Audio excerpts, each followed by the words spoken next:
I'm Suzanne Maloney. I'm Deputy Director of the Foreign Policy Program at the Brookings Institution. I traveled to Iran as a grad student and got hooked and continue to work on the country.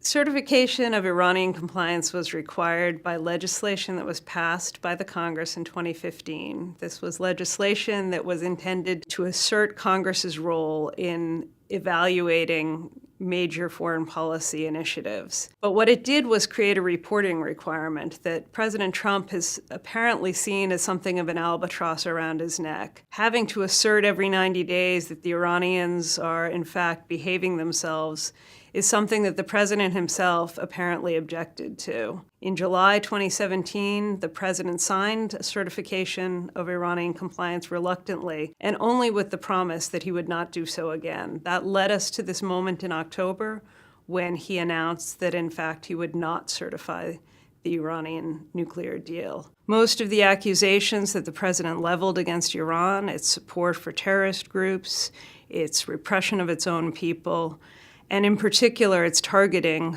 via Shia militias around the region of American troops in Iraq and elsewhere, are completely accurate. But in effect, the deal was never intended to address any of these concerns. The deal was solely focused on the issue of Iran's nuclear ambitions and its nuclear program. The deal required more than a dozen years of negotiation and involved a number of other parties beyond the United States, most particularly 3 European states, the European Union, as well as Russia and China. And it's not clear that walking away from the deal will do anything to provide greater leverage for getting a better deal or for addressing the range of concerns that exist about Iranian policies outside the arena of the nuclear issue.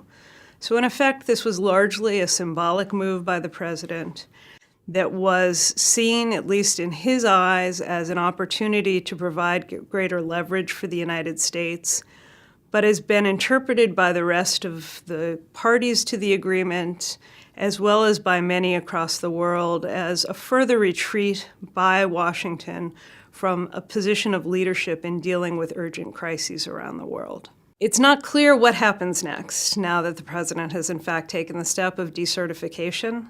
That move in no way upsets the longevity of the deal itself. What it does is essentially send the issue over to Congress for expedited consideration of the sanctions that were waived under the nuclear deal.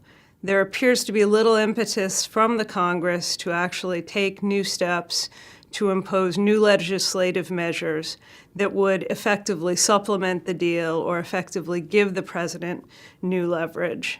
What we're all waiting for at this stage is January, when the president will be required to take a decision on continuing the sanctions waivers that were required under the nuclear deal.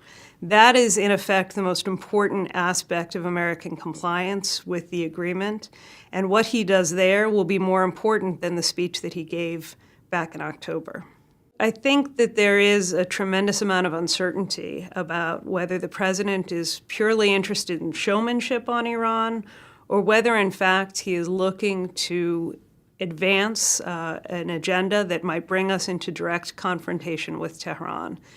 If the latter is the case, he's going to have to do a much better job of explaining his approach and how he intends to succeed to the American people, because a confrontation with Iran is likely to get ugly and likely to draw in a much greater requirement for American presence in the Middle East, an issue that the president campaigned against extensively.